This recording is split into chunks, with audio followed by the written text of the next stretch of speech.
Good morning, guys. Good morning, sir. So నేను ఎంతవరకు నేర్చుకున్నాం మనం కమర్షియల్ పేపర్ వర్క్ కదా, certificate of deposit, treasury bill, commercial paper అయింది నిన్న. ఈ రోజు ఏం చేస్తామంటే let's begin with cash management bill, fourth one.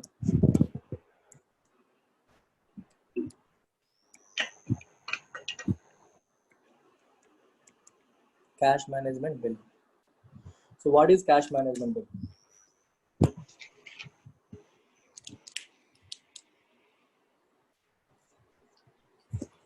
So treasury bill మీకు తెలుసు కదా ఆల్రెడీ. సో ట్రెజరీ బిల్ ఏ టైం పీరియడ్స్ కి ఇష్యూ చేస్తారు చెప్పండి. 91, 120, 182, 364. 91 మల్టిపుల్స్, ఇంకేం లేదు. 364 అంతేనా? ఓన్లీ 3 మెచ్యూరిటీ పీరియడ్స్ కే ట్రెజరీ బిల్ వస్తుంది. అంటే 91 డేస్ అంటే అర్థం ఏంటి? Minimum 3 months. ఒకవేళ అంతకంటే షార్ట్ టర్మ్ రిక్వైర్మెంట్ వచ్చింది అనుకోండి గవర్నమెంట్కి, లెస్ దాన్ 90 days, 10 రోజులకి, 15 రోజులకి, 20 రోజులకి ఇలాంటివి వచ్చాయి అనుకోండి, అప్పుడు గవర్నమెంట్ ఇష్యూ చేసేది ఏంటి? Cash management bill. So cash management bill is for 90 days, less than or equal to 90 days. More than 90 days కి టీ బిల్స్, 91 days మెచ్యూరిటీ ఒకటి, 182 days మెచ్యూరిటీ ఒకటి, 264 days మెచ్యూరిటీ ఒకటి. అంతకంటే తక్కువ మెచ్యూరిటీ పీరియడ్ లో government కి ఏదైనా షార్ట్ టర్మ్ అవసరాలు వస్తే they will rely on cash management bill.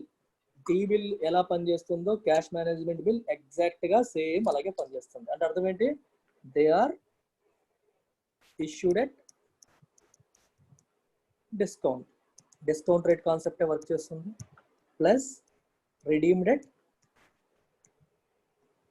Face value. Same T బిల్కి ఏ క్యారెక్టరిస్టిక్స్ ఉన్నాయో దేనికి సేమ్ క్యారెక్టరిస్టిక్స్. ఇవి కూడా ఎలిజిబుల్ ఫర్ ఎస్ఎల్ఆర్. ఇది కూడా గవర్నమెంట్వే కదా, బ్యాంకులు దీంట్లో ఇన్వెస్ట్ చేయొచ్చు. ఎస్ఎల్ఆర్ రిక్వైర్మెంట్స్ ప్రకారం ఇందులో బ్యాంకులు ఇన్వెస్ట్ చేసుకోవచ్చు, ప్రాబ్లమే లేదు. These are also tradable. Tradable అంటే ఏంటి? అమ్మేసుకోవచ్చు, కొనుక్కోవచ్చు. ఎక్కడ? Secondary market.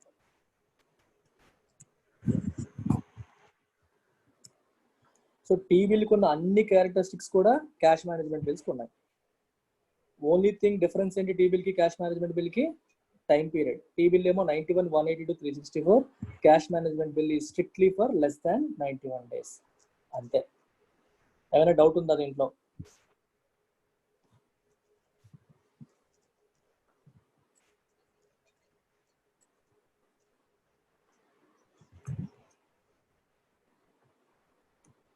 యా, నోట్ చేసుకోండి. Cash management bill, CMB, capitals లో రాసుకోండి, CMB.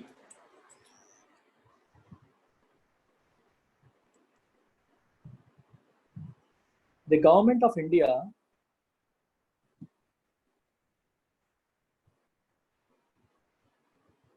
in consultation with the RBI, in consultation with the RBI,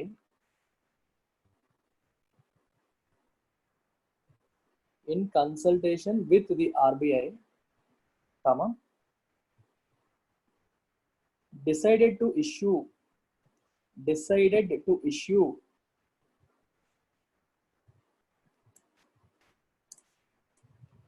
a new short-term instrument,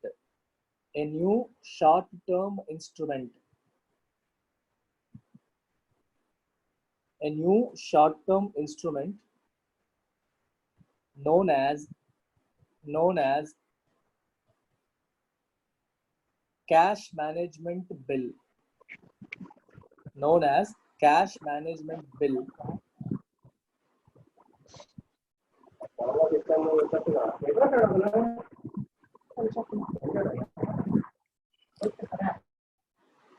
cash management bill since August 2009.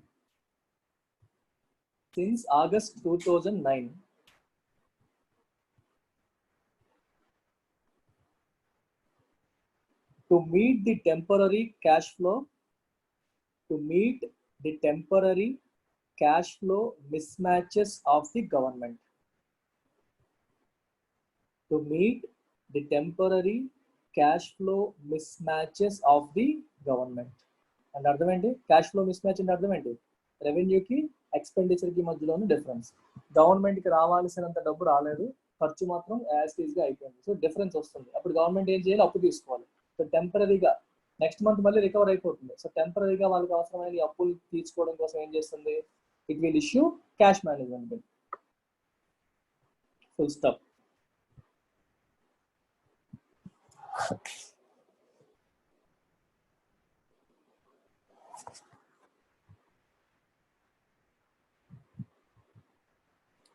The cash CMBs and రాసుకోండి.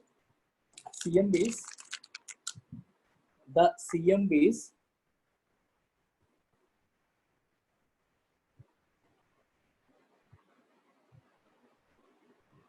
have the same characteristics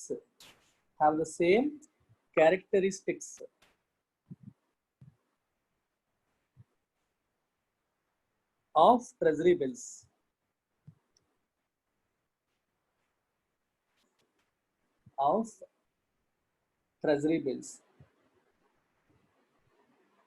అని చెప్పి ఇలా రాసుకోండి కింద. నేను ఇక్కడ స్క్రీన్ చూడండి. issued at discount, సేమ్ వాట్లాగా అన్నమాట. issued at discount, redeemed at face value,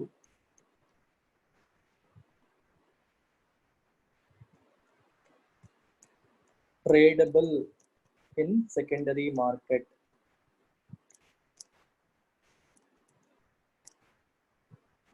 etc. And రాసి లాస్ట్ లో ఇవన్నీ రాయండి. First issued at discount, redeemed at face value, tradable in secondary market, etc. Last లో but they are issued for maturities less than 91 days. ఇది రాయాలి last లో. అంతే, అది డిఫరెన్స్.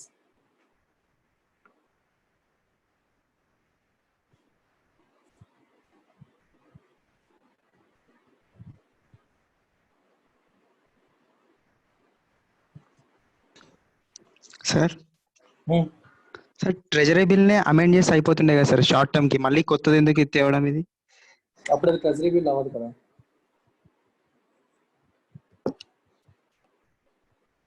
దీనికి ఏం లాజిక్ చెప్తాను చెప్పు. ఒక్కొక్క పేరు ట్రెజరీ బిల్ తీసుకొచ్చినప్పుడు దానికి ఒక కాన్సెప్ట్ అనుకున్నారు, మళ్ళీ అమెండ్ చేసే బదులు దానికి కొత్త పేరు తెచ్చుకున్నారు. అంతే, అది కన్వీనియన్స్, ఆపరేషనల్ కన్వీనియన్స్. అదంతా ఎలా చేయొచ్చు అలా చేయొచ్చు అంటే అప్పుడు ఉన్న వాడికి ఏమనిపిస్తే అది చేస్తాడు. నువ్వు ఉంటే అలా చేద్దు. కానీ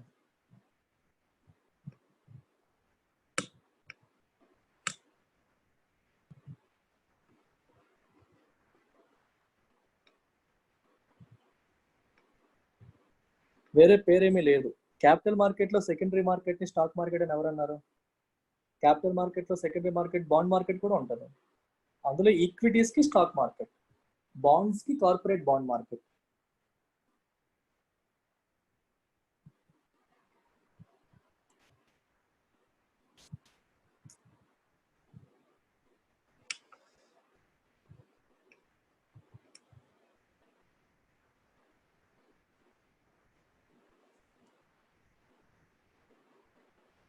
ఓకే, సో ఇప్పుడు ఎవరు అడిగారు ఈ క్వశ్చన్? మళ్ళీ ఎందుకు చేశారు ట్రెజరీ బిల్స్ నే చేయొచ్చు కదా అని? అవినాష, లోకేష, గౌతమ? లోకేష్. సో లోకేష్, నీ క్వశ్చన్కి ఆన్సర్. ఇప్పుడు యాక్చువల్గా టీ బిల్స్ ఉన్నాయి కదా. సో టీ బిల్స్ ఏం చేసేదంటే గవర్నమెంట్కి ఎప్పుడు డబ్బులు అవసరమైతే అప్పుడు ఇష్టం వచ్చినట్టుగా టీ బిల్స్ ఇష్యూ చేసుకుంటూ వచ్చేసేది. డిస్క్రిషనరీ అంటే నచ్చినప్పుడు చేసేయడం. సో ఇలా చేయకుండా గవర్నమెంట్ని కొంచెం అంటే దారి తప్పకుండా ఇష్టం వచ్చినట్టు చేయకుండా ఏం చేశారంటే వాటిని WMS కింద పెట్టారు. అంటే ఇప్పుడు ఇది మీకు చెప్తే హెవీ అయిపోతుంది, అందుకే నేను చెప్పలేదు. WMS అంటే వేస్ అండ్ మీన్స్ అడ్వాన్సెస్.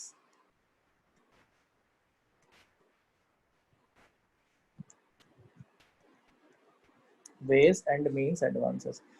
ఇప్పుడు ఈ కాన్సెప్ట్ మీకు ఇప్పుడు చెప్పాలి, వినండి ఒకసారి. వేస్ అండ్ మీన్స్ అడ్వాన్సెస్ అంటే అర్థం ఏంటంటే, ఇప్పుడు రిజర్వ్ బ్యాంక్ ఆఫ్ ఇండియా ఉంది ఇక్కడ, గవర్నమెంట్ ఆఫ్ ఇండియా ఉంది ఇక్కడ.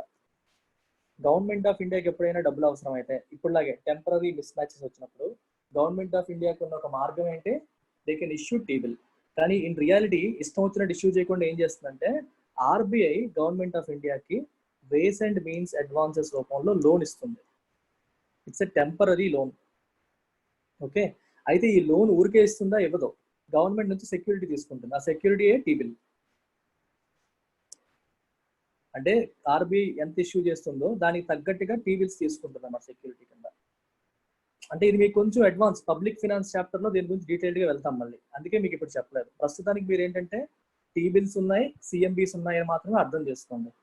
సిఎంబి ఎందుకు వచ్చింది టీ బిల్ ఉంటుండగా అనే విషయాన్ని మనం డీటెయిల్డ్ గా అందులోకి వెళ్తే అర్థం అవుతుంది. బట్ ప్రస్తుతానికి టూకీగా అర్థం చేసుకోండి. ఇది నోట్స్ రాయొద్దు, దాన్ని టూకీగా అర్థం చేసుకోండి. ఈ వేస్ and means advances concept detailed గా అర్థమైతే తప్పితే ఇది అర్థం కాదు. ఇదే లింకేజెస్ అనమాట, వెళ్తున్న కొద్దీ వస్తుంది. సో 91 days, 182 days, 364 days కావాలనేటప్పుడు ఈ మోడ్ లో వెళ్తుంది. అలా కాకుండా చిన్న చిన్న అవసరాలకి, నెల రోజులకి, 10 రోజులకి, 20 రోజులకి, వాటి కోసం సిఎంబీస్. అంటే టీ బిల్స్ ఇష్యూ చేయడానికి కొన్ని రెస్ట్రిక్షన్స్ పెట్టుకున్నారనమాట. ఎప్పుడు పడితే అప్పుడు ఎలా పడితే అలా ఇష్యూ చేయకూడదని. అందుకని సడన్ గా అవసరాలు వచ్చాయి. టీ బిల్కి ఏమో కొన్ని రూల్స్ ఉన్నాయి. అందుకని చెప్పి గవర్నమెంట్ సిఎంబీస్ కూడా తీసుకొచ్చింది. సిఎంబీస్ తో తలనొప్పి ఏం లేదు, దీనికి ఏ రెస్ట్రిక్షన్స్ లేవు. ఎప్పుడు కావాలన్నప్పుడు ఎన్ని కావాలని ఇష్యూ చేసుకోవచ్చు. అది రీజన్ టీ బిల్ ఉంటుండగా సిఎంబీస్ ఎందుకు వచ్చాయి అని కారణం అది. అయితే ఈ పాయింట్ మీకు డీటెయిల్డ్ గా అర్థమైతే తప్పితే ఇది అర్థం కాదు. మీకు ఇప్పుడు టూకీగా అర్థం చేసుకోవాల్సింది ఏంటంటే, T bills are not discretionary. Discretionary అంటే అర్థం ఏంటి, ఎట్ విల్. ఎట్ విల్ అంటే ఎప్పుడు నచ్చితే అప్పుడు, ఎప్పుడు నచ్చితే అప్పుడు, ఎన్ని నచ్చితే అన్ని ఇష్యూ చేసేవి కాదు టీ బిల్స్. కానీ సిఎంబీస్ డిస్క్రిషనరీ, వాళ్ళకి గవర్నమెంట్కి అవసరాన్ని బట్టి ఇష్యూ చేసుకోవచ్చు. సో సిఎంబీస్ విషయంలో గవర్నమెంట్కి ఫుల్ ఫ్రీడమ్ ఉంది. టీ బిల్స్ విషయంలో గవర్నమెంట్కి ఫుల్ ఫ్రీడమ్ లేదు. Is it clear now Lokesh?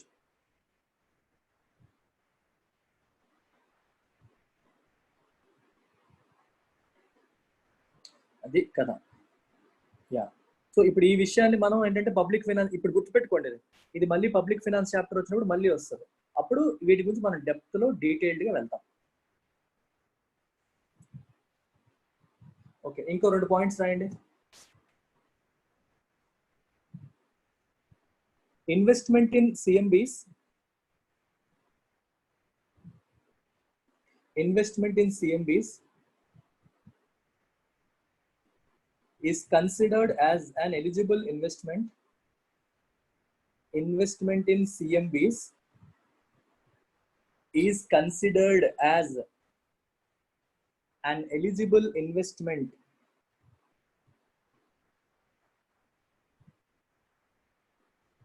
in government securities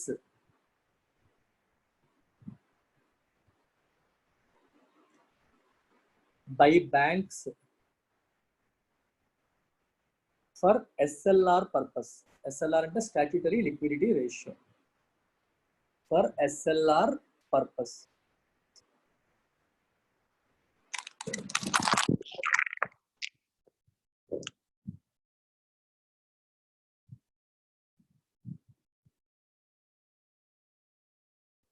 ఇప్పుడు మీకు ఒక బిట్ ఇస్తాను నేను. Investments in the following money market instruments can be considered as SLR, can be considered under SLR అని అన్నాడు. కింద 4 ఆప్షన్స్ వచ్చాయి. మొదటిది టీ బిల్, రెండోది సర్టిఫికేట్ ఆఫ్ డిపాజిట్, మూడవది కమర్షియల్ పేపర్, నాలుగవది సిఎంబి, ఓకే, ఐదవది టీ బిల్ అండ్ సిఎంబి. ఏది పెడతారు? Fifth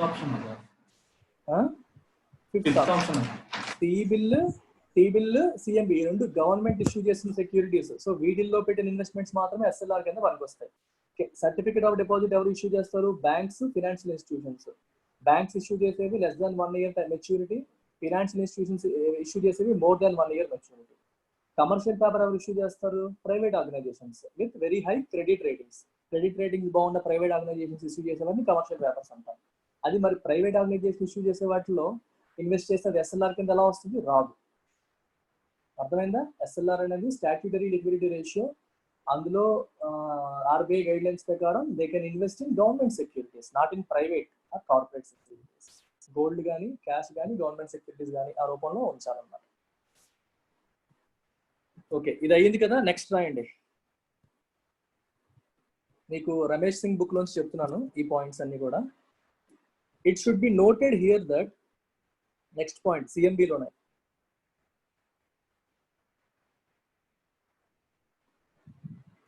it should be noted here that the existing treasury bills serve the same purpose. Lokesh question డౌటే.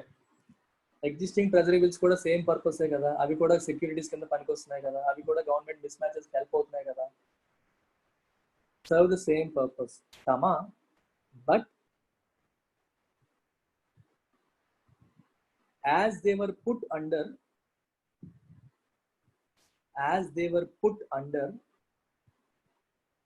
the WMAs. WMA ఈ మూడు Capitals ఇలాగనమాట. ఇలా రాయండి, చూడండి ఇక్కడ screen. WM small S, A small S, bracket లో ఇది ways and means advances. Put under the WMAs bracket లో ways and means advances provisions by the government of India in 1997. In 1997, comma, they did not remain a discretionary route. Spelling చెప్తాను. Discretionary route.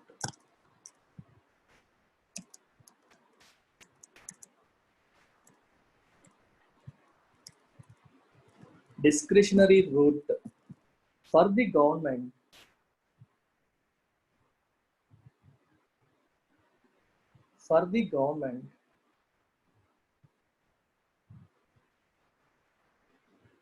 in meeting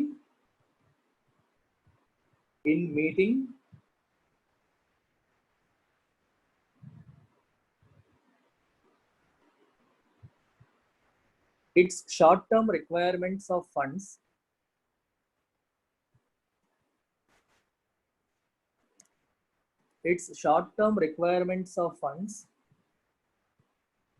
at will. Will అంటే ఇష్టం వచ్చినట్టు. ఇక్కడ చూడండి, at will.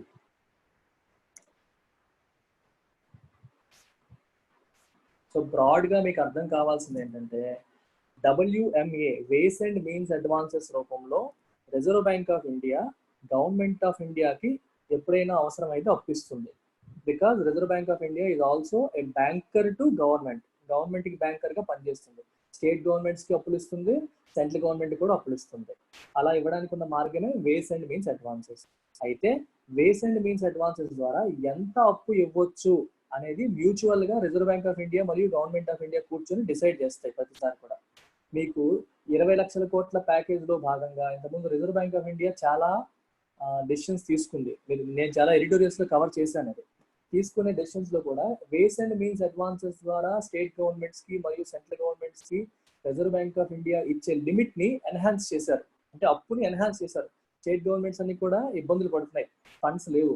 So they can take money from reserve bank of India. Central government కూడా they can take money from reserve bank of India. ఏ రూపంలో? అప్పు రూపంలో. తిరిగి మళ్ళీ 90 days లోనే తిరిగి ఇచ్చేసారు అనమాట. అలా ఇవ్వడానికి ఉన్న provision ways and means advances. It is like a temporary loan extended by Reserve Bank of India to Government of India and state governments. అయితే there is a limit as to how much Reserve Bank of India can lend to Government of India through ways and means advances. ఎంత ఇవ్వచ్చు అన్నదానికి limit ఉంది, ఇష్టం వచ్చినట్టు ఇవ్వడానికి లేదు. అది government of India and reserve bank of India కూర్చొని డిసైడ్ చేస్తాయి. టైం టు టైం ఎప్పటికప్పుడు కూర్చొని డిసైడ్ చేస్తూ ఉంటాయి అన్నమాట. అయితే ఇలా ఇచ్చేటప్పుడు దానికి రూల్ ఏం పెట్టుకున్నారు? కొన్ని WMSకి అంటే కొంత మనీ ఇచ్చినప్పుడు గవర్నమెంట్ దానికి తగ్గట్టుగా టీ బిల్స్ ఇష్యూ చేయాలి. అంటే ట్రెజరీ బిల్స్ సెక్యూరిటీ కింద అనమాట. రిజర్వ్ బ్యాంక్ ఆఫ్ ఇండియా ఇస్తుంది, దానికి తగ్గట్టుగా గవర్నమెంట్ టీ బిల్స్ ఇష్యూ చేస్తుంది. సో టీ బిల్స్ ని WMA ప్రొవిజన్స్ లోకి తీసుకొచ్చేసారు.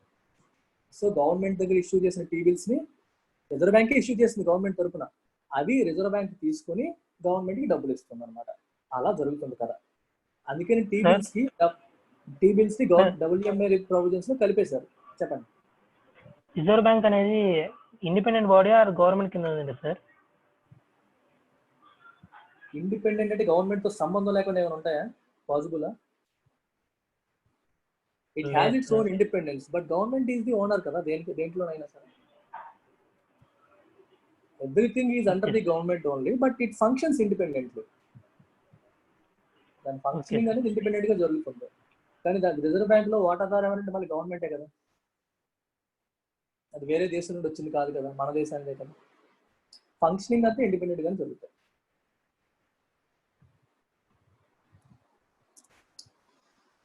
ఫైన్, అర్థమైందా మీకు? అందుకనే టీ బిల్స్ లో ఈ రెస్ట్రిక్షన్స్ ఉన్నాయి కాబట్టి government has come out with cash management bills in 2009 to meet temporary cash flow mismatches. And advantages of CMBs over T-bills from the perspective of government ఏంటి అని అడిగితే ఏం చెప్తారు చెప్పండి? What is the advantage of CMB over T-bill from the perspective of government? T-bills ఎప్పుడు పడితే అప్పుడు release చేయడానికి అవ్వదు కదా sir. They can issue them at will. అది ఫ్రీడమ్ ఉంది ఇష్యూ చేయడానికి. అందుకని టీ బిల్స్ అది క్యాష్ మేనేజ్మెంట్ బిల్స్ తీసుకొచ్చారు. That's the advantage of CMB. ఓకేనా? నెక్స్ట్ రాయండి. 4 అయ్యాయి కదా. సుస్మిత ఉన్నావా?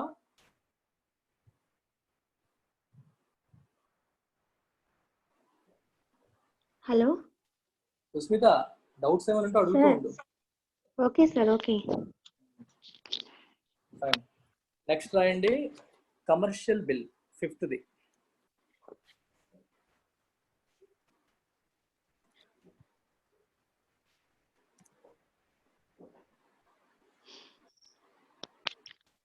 కమర్షియల్ బిల్ మీకు అర్థం కావడానికి ముందు ఒక ఎగ్జాంపుల్ ఇస్తాను.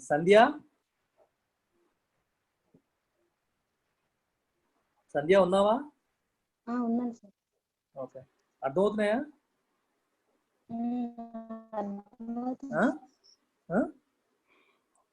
అర్థమవుతున్నాయి సార్. ఓకే, కమర్షియల్ బిల్ చూడండి. What is a commercial bill? Commercial bill అర్థం చేసుకోవడానికి ఒక ఎగ్జాంపుల్ చెప్తాను, జాగ్రత్తగా వినండి.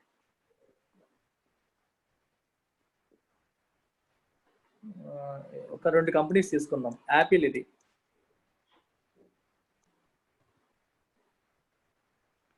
గూగుల్. రాంగ్ ఎగ్జాంపుల్స్ కానీ తీసుకున్నాను ఓకే. ఇప్పుడు ఒక ఎగ్జాంపుల్ కింద యాపిల్, గూగుల్ తీసుకుందాం. యాపిల్ ఏమో లెట్స్ అస్యూమ్ గూగుల్ కి 100 crores వర్త్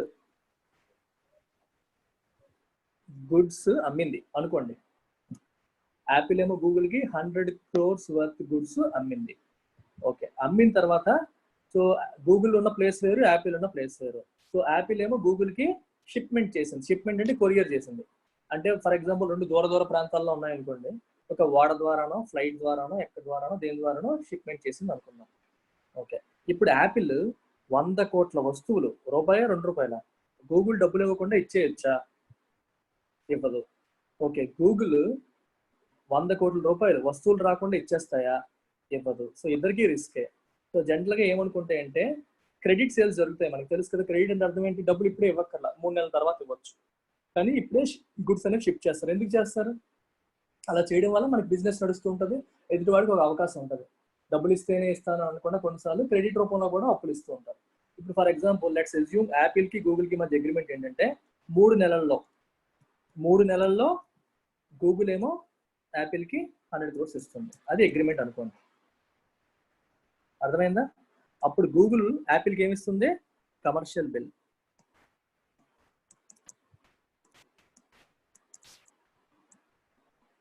దీన్నే బిల్ ఆఫ్ ఎక్స్చేంజ్ అని కూడా అంటారు. ఈ కమర్షియల్ బిల్ వాల్యూ ఎంత? 100 కోట్లు. దీని మెచ్యూరిటీ ఎప్పుడు? 3 months తర్వాత.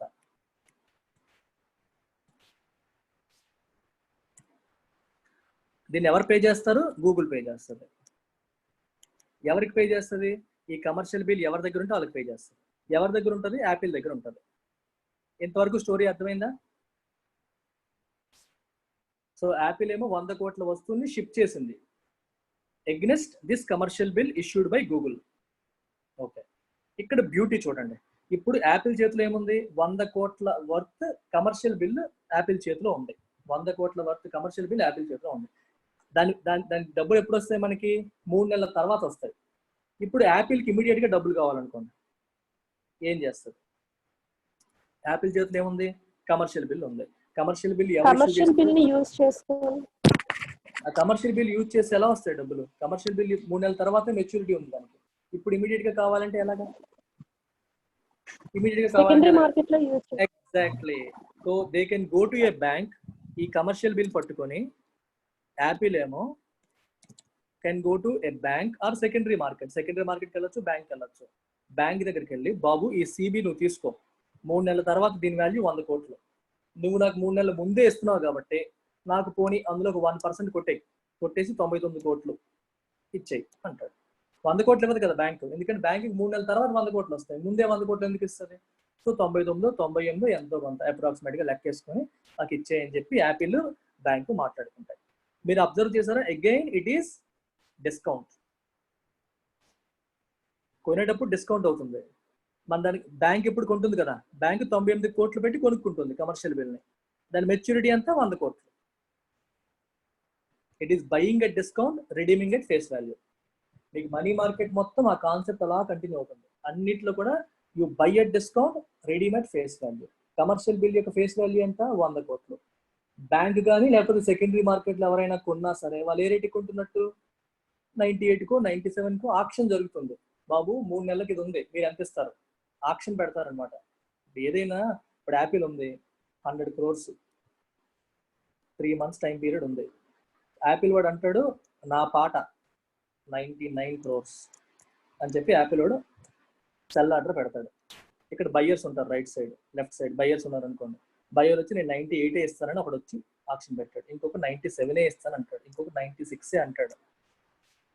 ఇప్పుడు ఇలాగా చూస్తూ ఉంటారు. యాపిల్ వాడు ఒకవైపు చూస్తూ ఉంటాడు, ఇటువైపు బయ్యర్స్ చూస్తూ ఉంటారు. యాపిల్ వాడు ఎందుకులే 98, 99 మిస్ మ్యాచ్ వస్తుంది కదా, సరే ఒక అడుగు తగ్గుదామని 98.5 వచ్చి ఉండొచ్చు, రావచ్చు. వీడు కూడా ఒక అడుగు పెంచుదామని చెప్పి 98.5 వచ్చారనుకోండి, సేల్ అయిపోతుంది. This is how things happen in real life. మార్కెట్లో ఆప్షన్ జరుగుతూ ఉంటుంది, వాడు రేట్ పెడతాడు, వీళ్ళు కొంత రేట్ పెడుతుంటారు. యాపిల్ వాడికి అది కాదు అనుకోండి, రెగ్యులేట్ ఎవరు చేస్తారు? చెప్పాను కదా, RBI. Complete money market regulate చేసేది రిజర్వ్ బ్యాంక్ ఆఫ్ ఇండియా. ఒక్క మ్యూచువల్ ఫండ్ సెగ్మెంట్ మాత్రమే సెబీ చేస్తుంది. మనీ మార్కెట్ లో మ్యూచువల్ ఫండ్స్ కూడా పార్టిసిపేట్ చేస్తాయి. నెక్స్ట్ చెప్పబోతున్నాను. ఈ పోర్షన్ సెబీ రెగ్యులేట్ చేస్తుంది. Entire money market is regulated by RBI. అర్థమైందా కాన్సెప్ట్? మళ్ళీ ఒకసారి రివిజన్ చేస్తా చూడండి, స్టోరీ అంతా చూడండి. ఇక్కడ యాపిల్, గూగుల్. సో గూగుల్ యాపిల్కి ఇష్యూ చేసింది ఏంటి? CB, value 100 crores, maturity 3 months. So Apple చేతిలో ఇప్పుడు ఏముంది? సిబి ఉంది. యాపిల్ చేతిలో ఉన్న సిబిని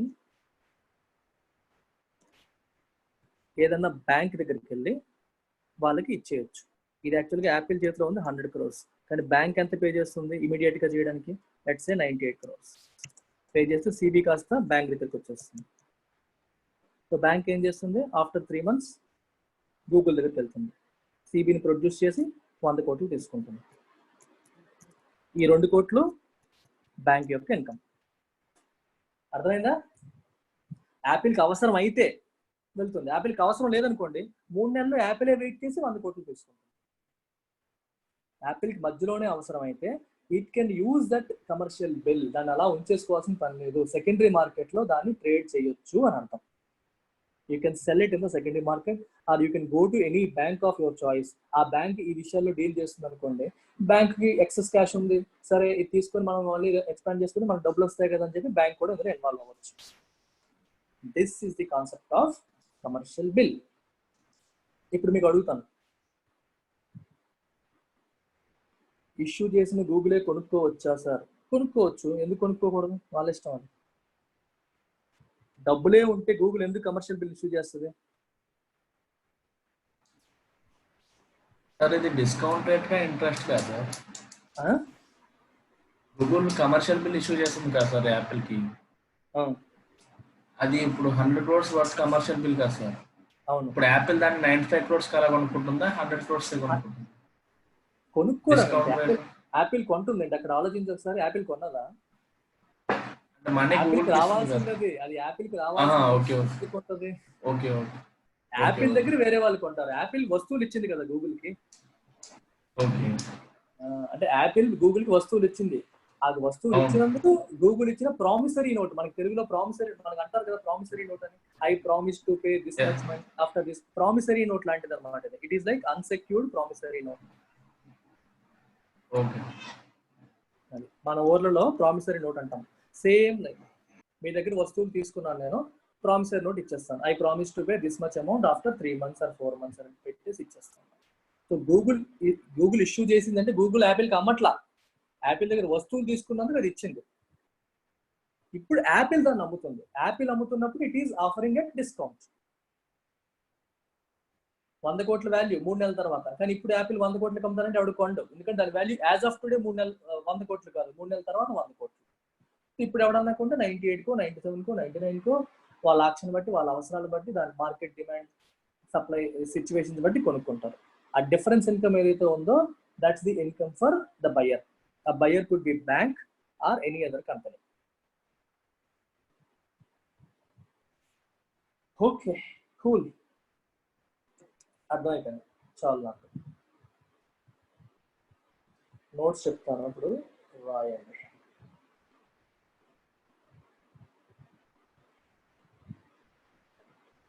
మీరు ఇంకా చిత్త కొట్టేయాలి ఎవరన్నా అడిగితే. మనీ మార్కెట్ ఇన్స్ట్రుమెంట్స్ ఏది అడిగినా సరే ఏ మాత్రం కన్ఫ్యూజ్ అవ్వకుండా చెప్పాలి. సో ఏ డౌట్లు ఉన్నా అడిగేయండి, మొహమాటాలు పడకండి.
రాయండి. కొంచెం లాంగ్ డెఫినేషన్స్ కనిపిస్తున్నాయి, చూస్తున్నాం. గూగుల్ పే చేయకపోతే అవన్నీ రెగ్యులేట్, అందుకే కదా రెగ్యులేటర్ ఉంది మధ్యలో. వాళ్ళకి కొన్ని రూల్స్ రెగ్యులేషన్స్ ఉంటాయి. ఒకవేళ ఎవరైనా దాన్ని ఆనర్ చేయకపోతే ఏం చేయాలి అని దానికి కొన్ని కేసులు పెట్టడాలు ఏంటి, అలాంటి సిచ్యువేషన్స్ ఏంటి అని పెట్టడానికి ఉంటాయి. ఇప్పుడు నువ్వు బ్యాంక్ లో ఇన్వెస్ట్ చేస్తావు, నీకు బ్యాంక్ తిరిగి పే చేయకపోతే రూల్స్ ప్రకారం వెళ్తారు.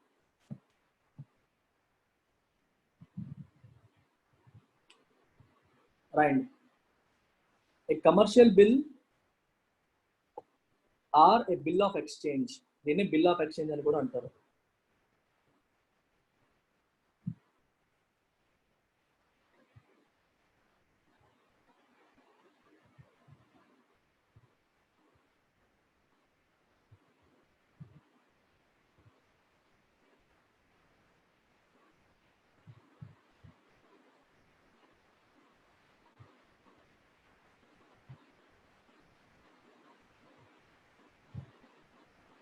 The bill of exchange is a short-term negotiable money market instrument. A commercial bill or a bill of exchange is a short-term, negotiable money market instrument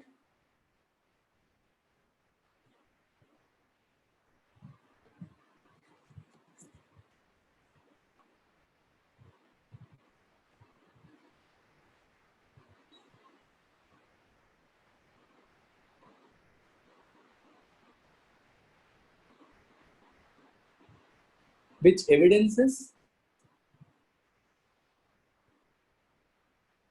which evidences the liability అంటే మనం వాళ్ళకి అప్పు ఉన్నాము. Liable అంటే అర్థం we are liable to pay. The liability to make a payment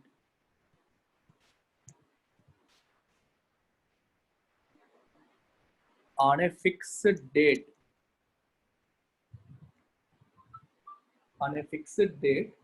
when goods are bought on credit.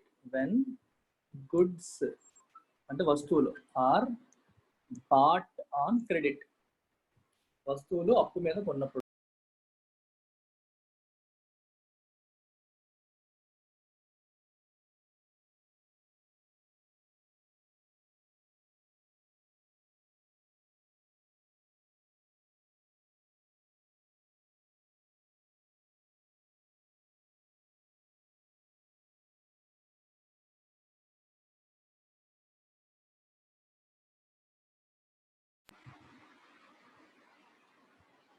Okay, ఏం రాశారు? which evidences the liability to make a payment on a fixed date when goods are bought on credit. Goods are bought on credit. Bought on credit. Credit అంటే అప్పు. When goods are bought on credit.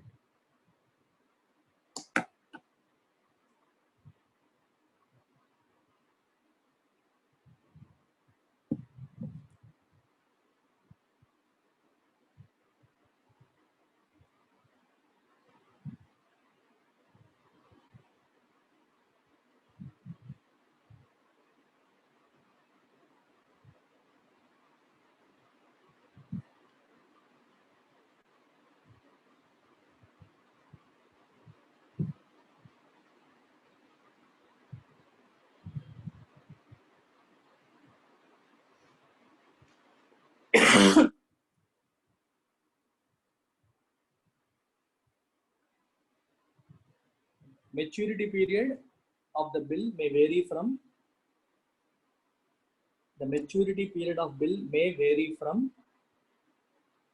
3 to 6 months.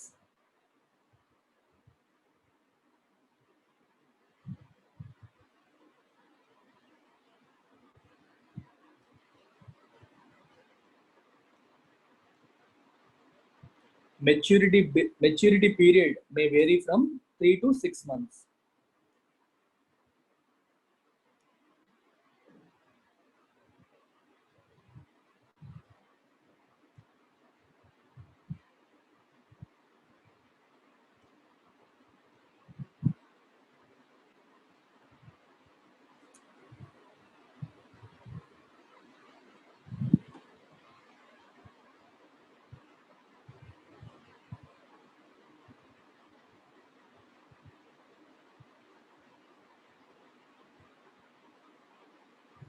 These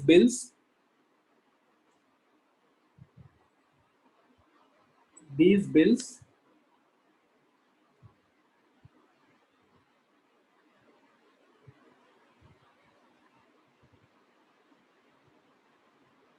are marketable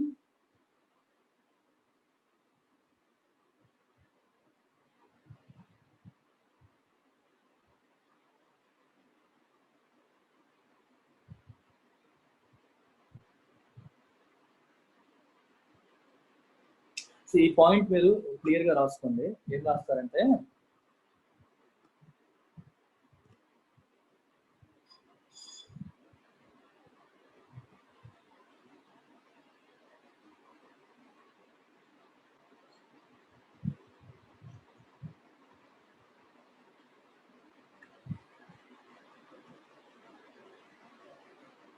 ఇప్పుడు ఇది ఎలా ఉంటుందంటే చూడండి ఒకసారి.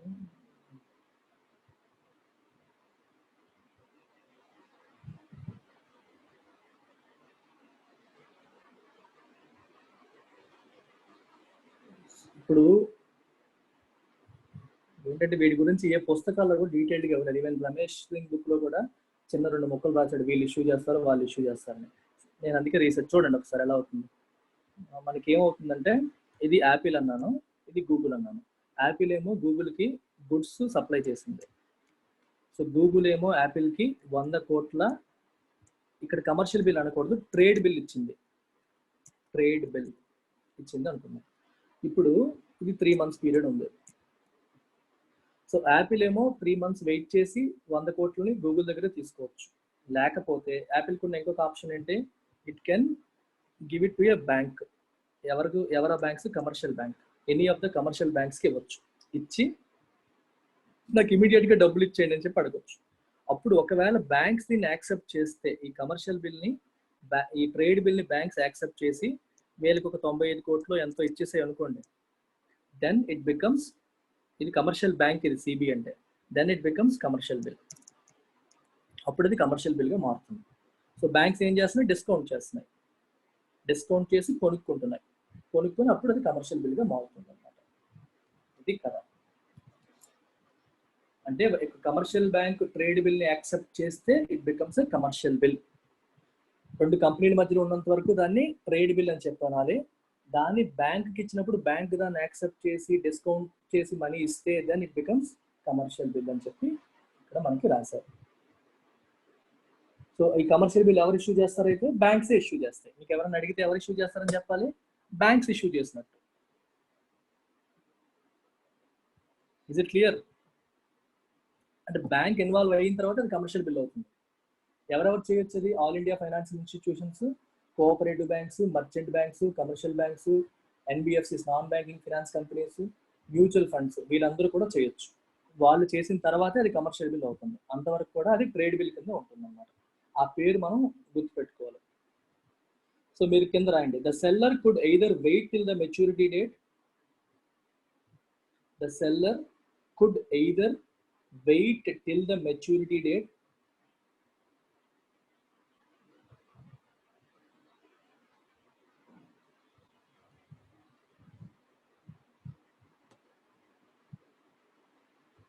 or can draw a bill of exchange,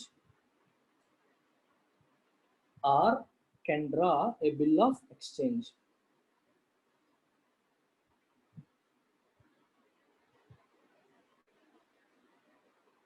Full stop.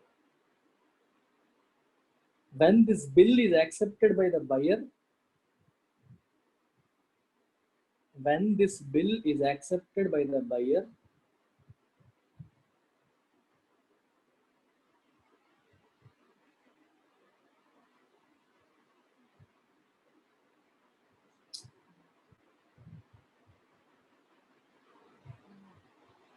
ఇది ఆపేయండి, కొట్టేయండి, ఈ point రాయొద్దు,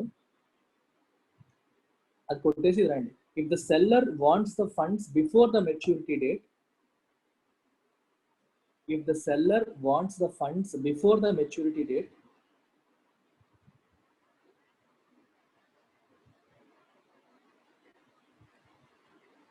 he can get the bill discounted from the bank. He can get the bill discounted from the bank. అంటే ఆ బిల్ వాడు బ్యాంక్కి సబ్మిట్ చేసి he can take cash.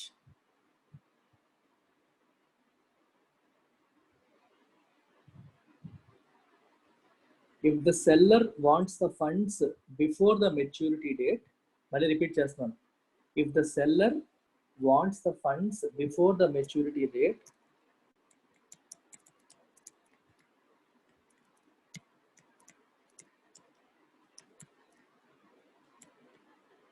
before the maturity date,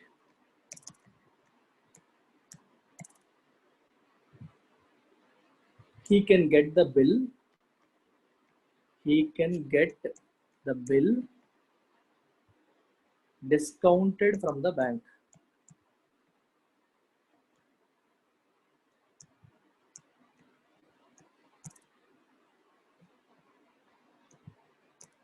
తర్వాత when a commercial bank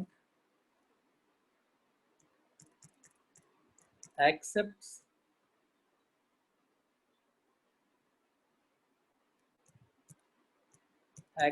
the bill, it becomes a commercial bill. It becomes a commercial bill. Commercial bank దాన్ని accept చేస్తే it becomes a commercial bill.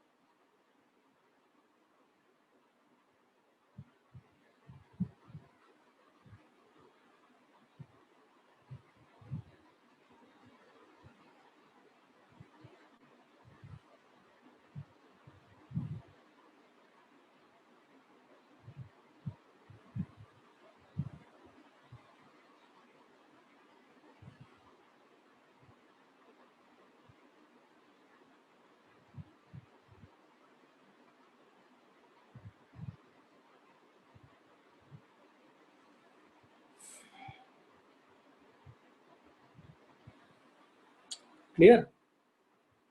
This is about commercial bills. And India law, it is organized in India in 1999. It is organized and introduced in India in 1990.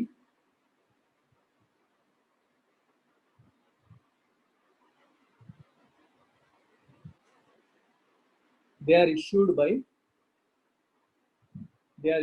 by All India Financial Institutions,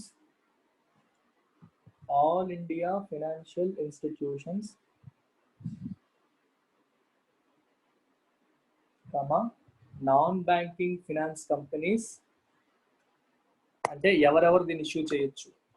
Non-banking finance companies,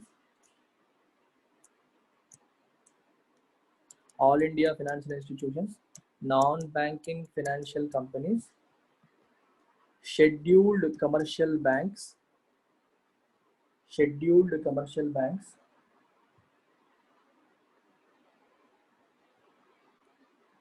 merchant banks,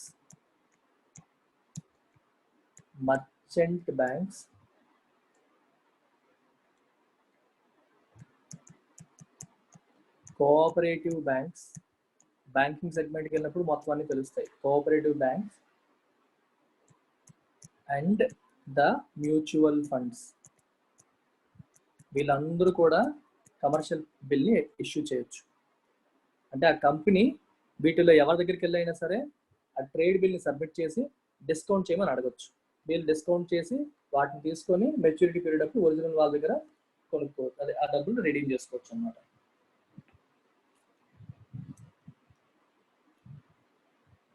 this is about commercial bill. And ఇండియాలో ఇది ఎక్కువగా వాడరు, foreign countries లో కొంచెం ఎక్కువగా వాడతారు.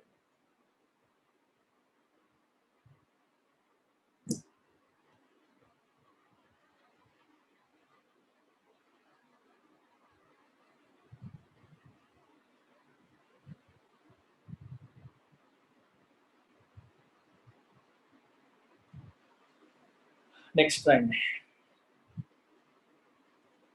ఎన్ని అయ్యేప్పటికి 5 6 6th రాసుకోండి.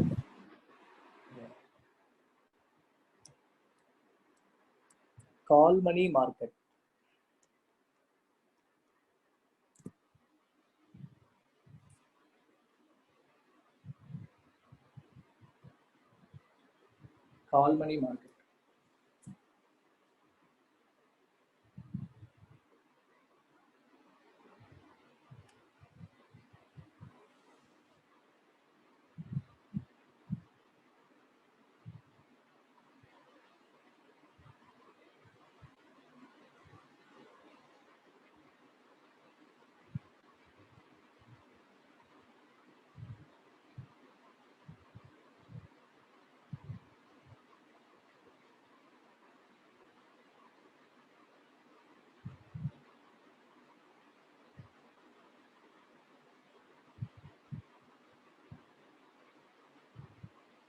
అదే కమర్షియల్ బిల్స్ లో రకరకాల పేర్లు ఉంటాయి. Usance bill, clean bill, documentary bill, inland bill, foreign bill, ఇవన్నీ మీరు చదివితే భారీ అయిపోతుంది. ఎంతవరకు అవసరం అనేది ఆలోచిస్తున్నాను.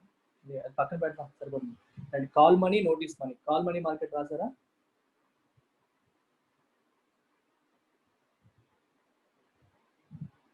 ఐడిల్ మనీ అంటే ఖాళీగా ఉన్న మనీ. నీ దగ్గర క్యాష్ ఉంది, ఏం చేయకుండా ఉంచావు, that is idle money. Invest చేయలేదు, ఖర్చు పెట్టట్లేదు. అలాగే మూల పెట్టారు గుడ్లు పెడుతుందని చెప్పి. సో బేసికల్ గా కాల్ మనీ నోటీస్ మనీ గురించి చెప్పడం కోసం ఇది ఇంటర్ బ్యాంక్ మనీ మార్కెట్ అన్నమాట. మీకు ఒకసారి ఒక చిన్న కథలాగా చెప్తాను చూడండి.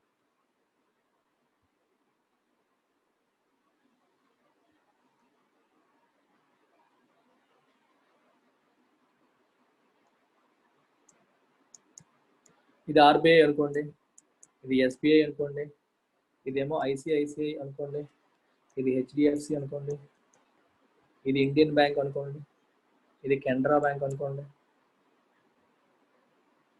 ఓకే, ఇది ఇంకొక బ్యాంక్ ఏదన్నా మీకు నచ్చిన బ్యాంక్, యాక్సిస్ బ్యాంక్ అనుకోండి, యాక్సిస్ బ్యాంక్ అనుకోండి. అయితే ఇప్పుడు మీకు ఇంతకుముందు చెప్పాను, బ్యాంకులకి ఎప్పుడైనా సరే బాగా డబ్బులు అవసరమైనప్పుడు, షార్ట్ టర్మ్ ఫండ్స్, ఇమీడియట్ గా ఫండ్స్ అవసరమైనప్పుడు they can approach Reserve bank of India. ఎస్బీఐకి డబ్బులు అవసరమైతే ఏం చేస్తుంది ఎస్బీఐ? రిజర్వ్ బ్యాంక్ ఇండియాని అప్రోచ్ అవుతుంది. రిజర్వ్ బ్యాంక్ ఆఫ్ ఇండియా ఎస్బీఐకి అప్పు ఇస్తుంది. At what rate? At repo rate. Repo rate, repo మరి నెక్స్ట్ చెప్పబోతున్నాం. అయితే కొన్నిసార్లు రిజర్వ్ బ్యాంక్ రెపో రేట్ ప్రకారం అప్పు ఇచ్చినా సరే మనీ సరిపోవట్లేదు అనుకోండి, అవసరమైన మనీ. రెపో రేట్ ప్రకారం ఎంత పడితే అంత తీసుకునే అవకాశం లేదు. ఒక రెస్ట్రిక్షన్ ఉంటుంది, మినిమం ఎంత పర్సంటేజ్ మాత్రమే, అంటే ఎంత పర్సంటేజ్ వరకే మీకు ఇస్తానని చెప్పి రూల్స్ ఉంటాయి. ఆ రూల్ దాటిపోయిన తర్వాత ఎస్బీఐ మరి ఆర్బీఐ దగ్గర తీసుకోలేదు, కానీ ఎస్బీఐకి ఇంకా డబ్బులు అవసరం, అప్పటికప్పుడు డబ్బులు అవసరం అవుతున్నాయి. అప్పుడు ఏం చేయొచ్చు? ఎస్బీఐకి ఉన్న అదర్ ఆప్షన్స్ ఏంటి? SBI can take money from ICICI bank, it can take money from HDFC bank, it can take money from Axis bank, it can take money from Indian bank, it can take money from commercial Canara bank. అంటే banking సిస్టంలో at any point తీసుకున్నప్పుడు there will be few banks who have excess cash, వాళ్ళ దగ్గర extra cash ఉన్న banks కొన్ని ఉంటాయి. There will be few banks who are short of cash, డబ్బులు అవసరమైనంత క్యాష్ లేని బ్యాంక్స్ కొన్ని ఉంటాయి సడన్ గా ఆ రోజుకి. సో సడన్ గా అవసరమైనప్పుడు రిజర్వ్ బ్యాంక్ ద్వారా తీసుకున్నప్పుడు సరిపోనప్పుడు any bank can lend and any bank can borrow money from any other bank. అర్థమైందా? ఏ బ్యాంక్ అయినా వేరే ఏ బ్యాంక్ దగ్గర అయినా బారో చేసుకోవచ్చు. దాన్ని మనం ఇంటర్ బ్యాంక్ మనీ మార్కెట్ అంటారు. ఇలా బారో చేసుకునేటప్పుడు ఇఫ్ దే బారో, అంటే బ్యాంక్ 1 ఇది ఎస్బీఐ, ఇది ఐసిఐసిఐ తీసుకోండి. ఓకే, ఐసిఐసిఐ ఎస్బీఐకి 100 కోట్లు ఇచ్చింది అనుకుందాం అప్పు for 1 day. If they borrow it for 1 day it is called call money. If they borrow it for 2 to 14 days, it is called notice money. If they borrow it for more than 14 days, it is called term money. ఇది కదా inter bank market అన్నమాట. ఒక bank ఇంకొక bank దగ్గర తీసుకునే అప్పునే మనం call money, notice money and term money అంటాం. అది ఒక రోజుకి తీసుకుంటే కాల్ మనీ అంటారు, 2 to 14 days టైం పీరియడ్ తీసుకుంటే నోటీస్ మనీ అంటారు, మోర్ దెన్ 14 days కి తీసుకుంటే దాన్ని టర్మ్ మనీ అంటారు. అర్థమైందా? ఈ రేట్ ఇంట్రెస్ట్ రేట్ ఎంత ఉంటుందా అంటే రెపో రేట్ దగ్గర తిరుగుతూ ఉంటుంది అటు ఇటు. ప్రతిదా మీకు యాక్చువల్గా లిక్విడిటీ అడ్జస్ట్మెంట్ ఫెసిలిటీ కారిడార్ అని చెప్పి రిజర్వ్ బ్యాంక్ ఆఫ్ ఇండియా చెప్తున్నప్పుడు ఒక మానిటరీ పాలసీలో కాన్సెప్ట్ వస్తుంది. అప్పుడు మీకు డీటెయిల్డ్గా చెప్తాను అసలు ఈ మనీ మార్కెట్లో ఆ రేట్, కాల్ మనీ రేట్ ఎలా డిసైడ్ అవుతుంది, నోటీస్ మనీ రేట్ ఎలా డిసైడ్ అవుతుంది, రెపో రేట్ అనేది మిగిలిన వాటికి ఎలా ఇన్ఫ్లుయెన్స్ చేస్తుంది, ఇవన్నీ కూడా చాలా డీటెయిల్డ్గా డెప్త్లో చెప్తాను. ఇన్ఫాక్ట్ రిజర్వ్ బ్యాంక్ వెబ్సైట్లోనే కావాల్సినంత డేటా ఉంది, అందులోంచి రిపోర్ట్స్ తీసుకొని మీకు డీటెయిల్గా చెప్తాను. ప్రస్తుతానికి మీరు you understand that call money is nothing but it is a temporary loan taken by one bank from another bank. Temporary loan అంటే పీరియడ్ అంతా ఓన్లీ ఫర్ 1 day. 1 dayకి తీసుకుంటే కాల్ మనీ అంటారు, 2 to 14 days is notice money, more than that అయితే ఏమంటాం? Term money.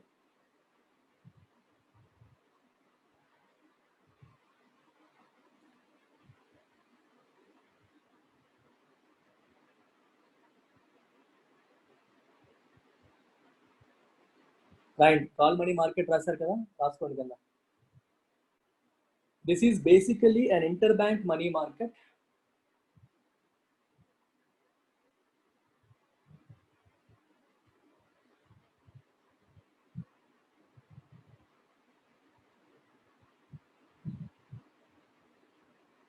This is basically an inter bank money market. Inter bank అంటే banks మధ్య money market where funds are borrowed and Lent.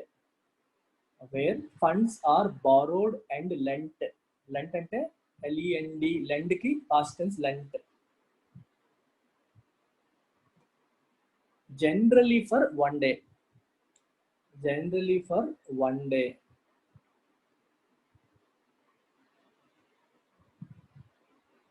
ఒక చిన్న dash పెట్టుకోండి అక్కడ. Generally for 1 day అని పెట్టి చిన్న డాష్ పెట్టండి. చిన్న డాష్ పెట్టి రాసుకోండి. That is why this is also known as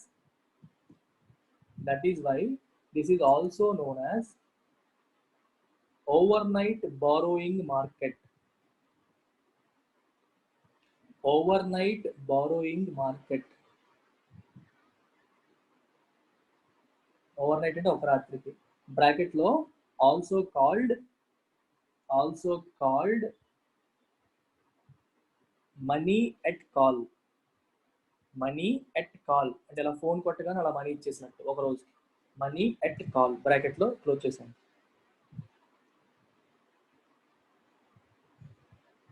తర్వాత అక్కడే రాసుకోండి కాల్ మనీ అని రాసుకోండి. దిస్ ఈస్ కాల్ మనీ ఒక రోజుకి. తర్వాత fund can be borrowed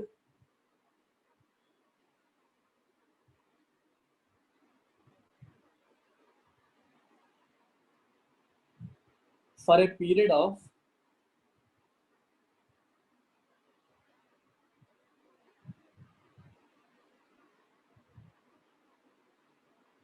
2 days and up to 14 days also.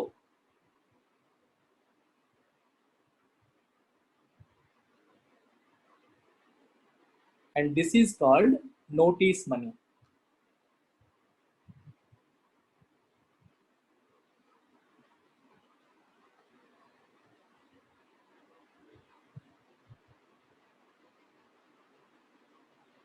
This is called notice money.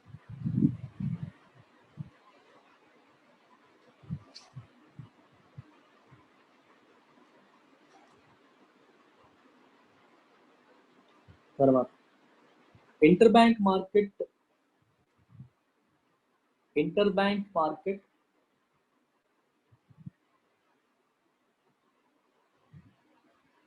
for deposits of maturity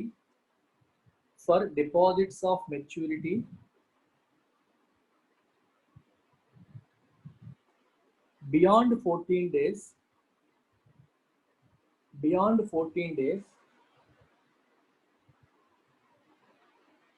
and up to 3 months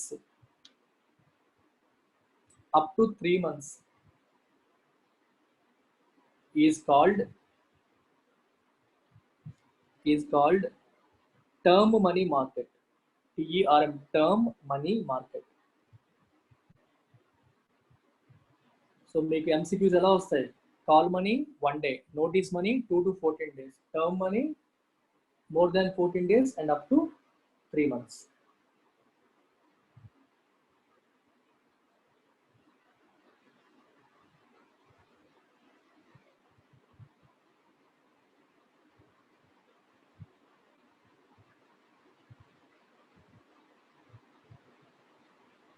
Next time, last point, the scheduled commercial banks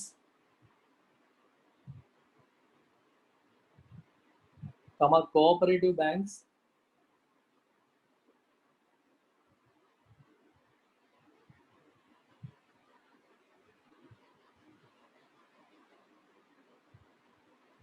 operate in this market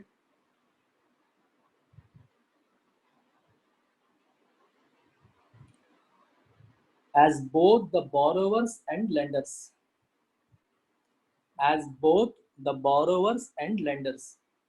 అంటే ఏ bank అయినా borrower అవ్వచ్చు, ఏ bank అయినా lender అవ్వచ్చు, అంటే అప్పు ఇవ్వచ్చు, borrow చేసుకోవచ్చు. While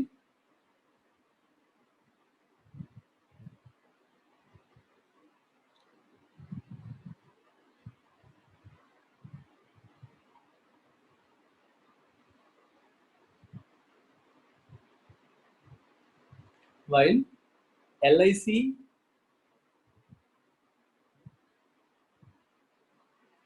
comma GIC, GIC అంటే General Insurance Corporation of India, GIC comma mutual funds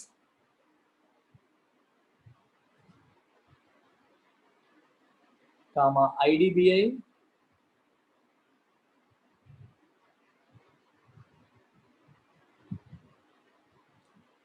and NABARD, NABARD, NABARD.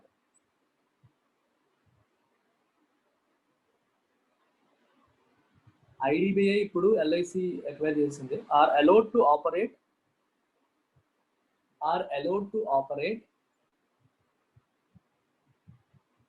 only as lenders in this market. అంటే ఎల్ఐసి అప్పు ఇవ్వచ్చు కానీ తీసుకోకూడదు. ఎస్బీఐకి అవసరమైతే ఎల్ఐసి దగ్గర తీసుకోవచ్చు కానీ ఎల్ఐసికి అవసరమైతే ఎస్బీఐ దగ్గర తీసుకోకూడదు. అర్థమైందా?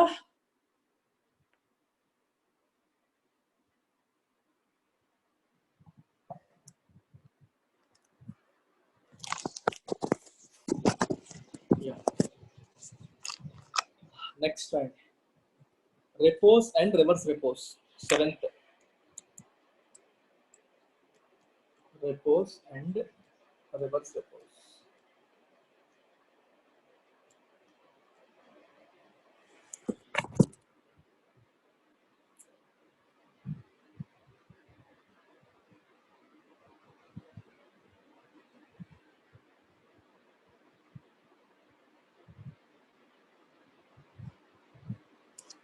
And RBI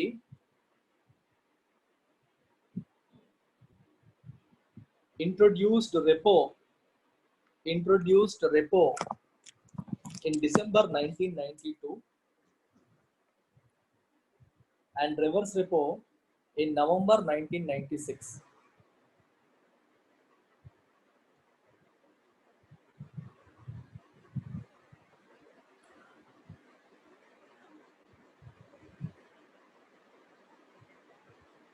ఇక్కడ కొంచెం రెపో అంటే రివర్స్ రెపో అంటే ఏంటో చెప్తాను, ఫస్ట్ అబ్జర్వ్ చేయండి.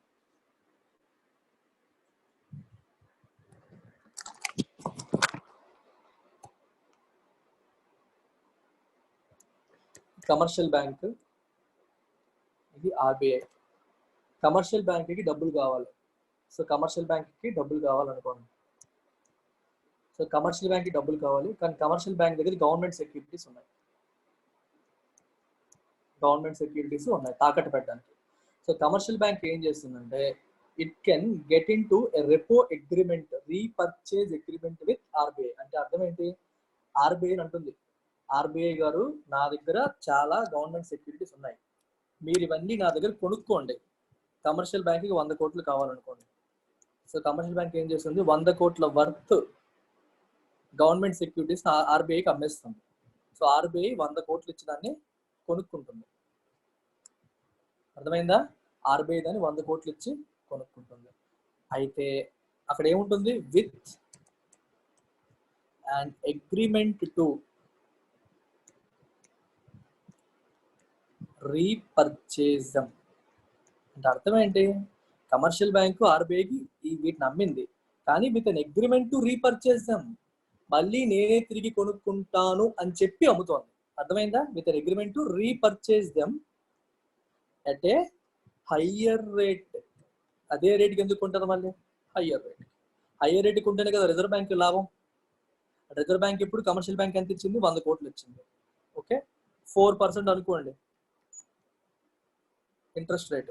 4% అంటే ఎంత కలపాలి, 104 కోట్లు. సంవత్సరానికి 4%, రెపో రేట్ 4% అయితే సంవత్సరానికి 104 కోట్లు. కానీ రెపో రేట్ అనేది ఎప్పుడు కూడా 1 ఇయర్కి కాదు, చాలా తక్కువ పీరియడ్కి, 1 డేకి, 2 డేస్కి, 14 డేస్కి అలా ఉంటాయి అన్నమాట. సో అలా మనం లెక్కేసుకోవాలి. 1 ఇయర్కి 4 crores అయితే ఒక రోజుకి ఎంత, బై 365 days వేసుకుంటారు, ఎంత అవుతుందో లెక్కేసుకుంటాం ఆ రకంగా. కొన్ని అప్రాక్సిమేట్గా మీకు వేస్తాను, ఇవన్నీ ఎందుకు అప్రాక్సిమేట్గా మనం తీసుకుందాం.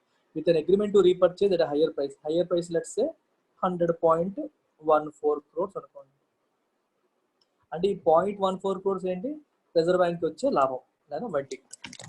అది అర్థమైందా లేదా చెప్పండి. సింపుల్ గా మీకు డెఫినేషన్ చెప్పినప్పుడు ఏం చేస్తారు? Repo rate is the rate at which commercial banks borrow money from reserve bank of India అంటారు. కానీ ఇన్ రియాలిటీ అవి బారో చేసుకోవు, వడ్డీ అప్పు తీసుకోవడం కాదు. It is like repurchase agreement. వాళ్ళ దగ్గర ఉన్న డాక్యుమెంట్స్ ని వాళ్ళకి రిజర్వ్ బ్యాంక్ అమ్మేసి మళ్ళీ స్పెసిఫైడ్ పీరియడ్ తర్వాత ఎక్కువ రేటు పెట్టి తిరిగి అవి కొనుక్కుంటాయి. అమ్మేసినప్పుడు రిజర్వ్ బ్యాంక్ ఆఫ్ ఇండియా వాళ్ళకి డబ్బులు ఇస్తుంది, ఇవి తిరిగి కొనుక్కున్నప్పుడు వీళ్ళు మళ్ళీ రిజర్వ్ బ్యాంక్ ఆఫ్ ఇండియాకి పాత డబ్బులతో కొంత డబ్బు కలిపి ఇచ్చేస్తారు. ఆ ఎక్స్ట్రా డబ్బే దేని బట్టి క్యాలిక్యులేట్ చేస్తారు? అప్పటికున్న రెపో రేట్ బట్టి క్యాలిక్యులేట్ చేస్తారు. రియాలిటీలో జరిగేది ఇది రీపర్చేజ్ అగ్రిమెంట్. డాక్యుమెంట్స్ అమ్మడం, మళ్ళీ డాక్యుమెంట్స్ తిరిగి కొనుక్కోవడం, రీపర్చేజ్. ఇది రియాలిటీలో జరిగేది. కానీ మనకి డెఫినేషన్ ఎప్పుడైనా అడిగినప్పుడు repo rate is the rate at which commercial banks borrow money from reserve bank of India for a short term period అని చెప్పి రాస్తాం. అలా రాస్తాం కానీ యాక్చువల్గా జరిగేది ఇది. Is it clear? అగైన్ ఇప్పుడు కూడా ఏం జరుగుతుంది? డిస్కౌంటింగ్ జరుగుతుంది. మీకు ఒక 15 రోజులు అనుకోండి, మెచ్యూరిటీ వాల్యూ ఎంత? రీపర్చేజ్ చేసినప్పుడు ఎంత పెట్టి కొంటాయి? 100.14 crores పెట్టి కొంటాయి. కానీ ఇష్యూ చేసినప్పుడు 100 crores కి ఇష్యూ చేస్తాయి. And it is like commercial bank is issuing repurchase agreement for 100 crores. ఇది డిస్కౌంట్ రేట్. మెచ్యూరిటీ వాల్యూ ఎంత? 100.14 crores. ఆ రకంగా మనం అర్థం చేసుకోవాలి. అర్థమైందా కాదు ఆలోచించండి. అర్థం కాకపోతే అడగండి.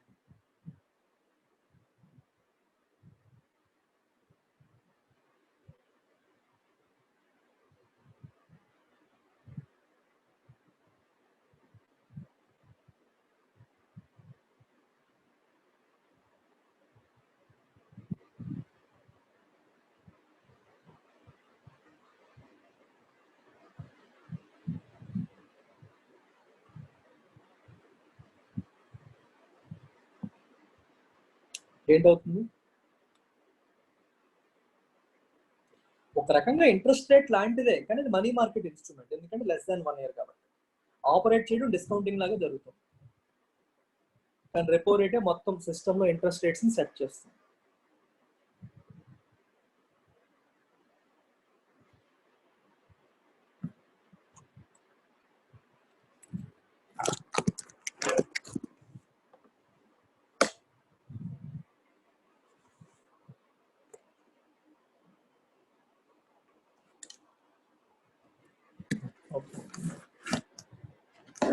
సో రెపో రేట్ అనేది ఇంట్రెస్ట్ రేట్ కింద మీరు తీసుకోవాలి. చెప్తా బ్యాంకింగ్ లో వస్తాయి, కంగారు పడకండి. మనకి బ్యాంకింగ్ సెక్టర్ మాట్లాడినప్పుడు అంతా మానిటరీ పాలసీ మాట్లాడాలి. మానిటరీ పాలసీలో రెపో రేట్ గురించి, repo rate reverse repo rate తగ్గితే ఏమవుతుందని ఒక వీడియో చేశాను, మన యూట్యూబ్ ఛానల్లో ఉంటుంది. అందాక నీకు క్యూరియాసిటీ ఆగకపోతే చూడు. మన banking and financial awareness section playlist లో ఉంటుంది. రెపో రేట్ అంటే ఏంటి, పెరిగినప్పుడు తగ్గినప్పుడు ఏం జరుగుతుంది అని చెప్పి వీడియో చేశాను. ఎందుకంటే కనిపించిన ప్రతి పదాన్ని అక్కడే ఎక్స్ప్లెయిన్ చేస్తూ వెళ్ళామంటే మళ్ళీ ఇక్కడే ఆగిపోతాం, ముందుకు వెళ్ళామంటే. సో కొంచెం ఏంటంటే సగం అర్థమవుతుంది, సగం పక్కన పెట్టి ముందుకు వెళ్తూ ఉండాలి, లేకపోతే బండి కదలదు, సిలబస్ అవ్వదు ఎప్పటికీ.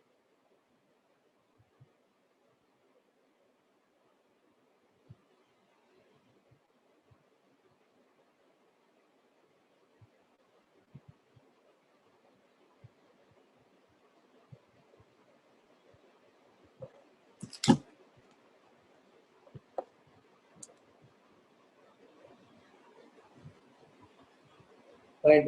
Repo allows, REPO, repo allows banks and other financial institutions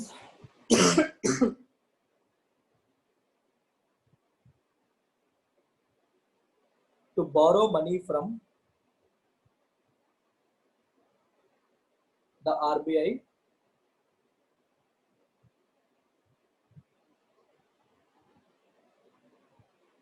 for short term.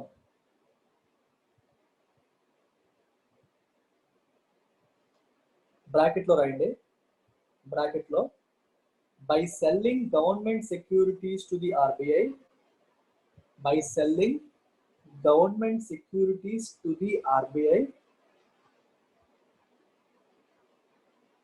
with an agreement to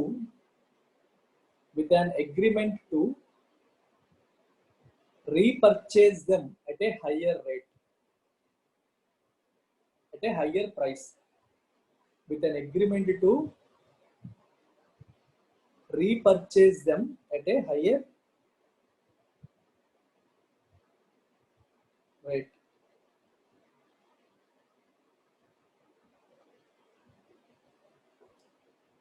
The difference is calculated. That difference is calculated based on the existing repo rate. Based on the existing repo rate.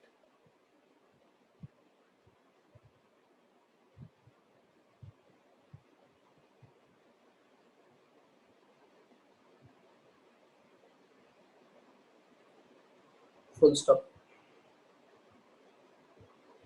In reverse repo,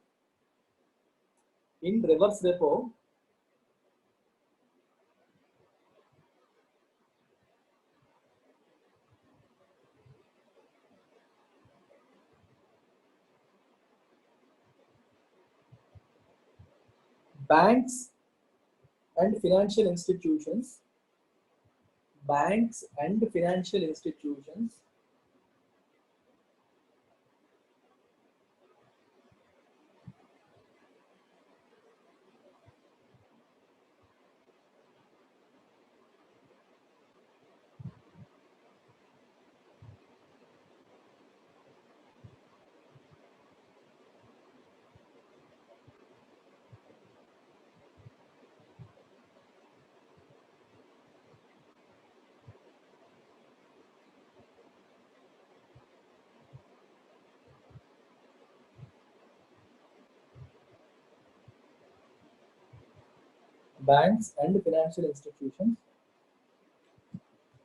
purchase government securities from the RBI.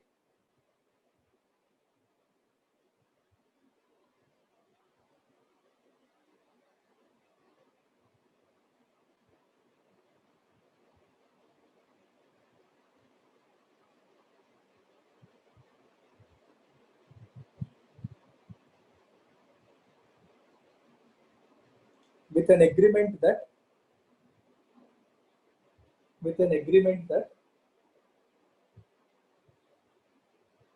RBI repurchases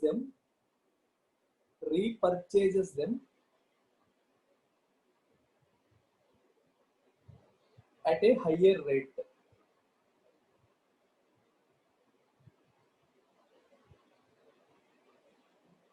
In future.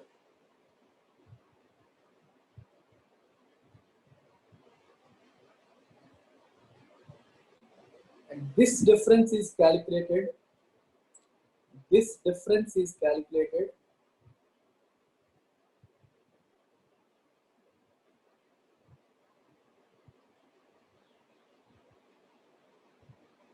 on the prevailing ante appatiki unna the prevailing reverse repo rate.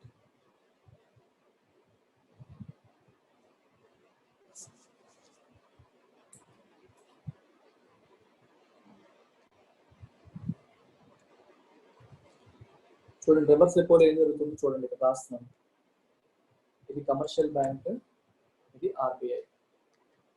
ఆర్బీఐకి డబ్బులు అవసరం ఉంటాయండి. ఆర్బీఐకి ఎప్పుడు డబ్బులు అవసరం ఉండవు, కానీ కమర్షియల్ బ్యాంక్ దగ్గర ఎక్స్ట్రా క్యాష్ ఉండొచ్చు. వీడి దగ్గర క్యాష్ ఎక్కువ మూలుగుతుంది, ఖాళీగా పడుంది, ఎవరు లోన్స్ తీసుకోవట్లేదు. ఖాళీగా పడుంటే ఉపయోగం లేదు కదా, అందుకని వీడు ఏం చేస్తాడు, he might want to park this cash with RBI.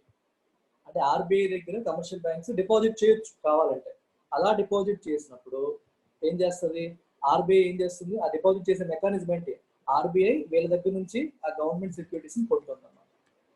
RBI వెళ్ళి డబ్బులు ఇస్తుంది. సారీ ఆర్బీఐ దగ్గర ఉన్న గవర్నమెంట్ సెక్యూరిటీస్ ని కమర్షియల్ బ్యాంక్స్ కొనేసి కమర్షియల్ బ్యాంక్స్ ఆర్బీఐకి డబ్బులు ఇస్తున్నాయి. అర్థమైందా? సో తర్వాత ఏదో రోజు మళ్ళీ ఆర్బీఐ తిరిగి ఆ డబ్బులు ఇచ్చేస్తుంది, తన డాక్యుమెంట్స్ వెనక్కి తెచ్చుకుంటుంది.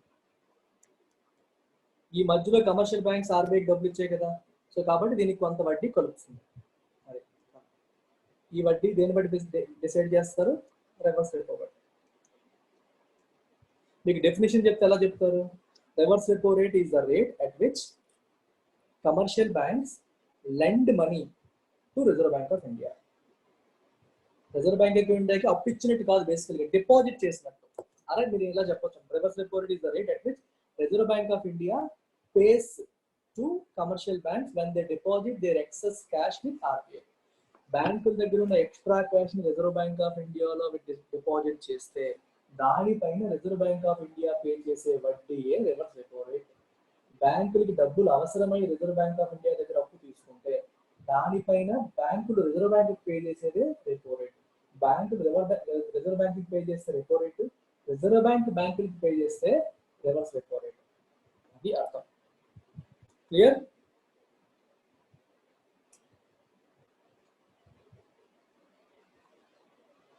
ఓకే.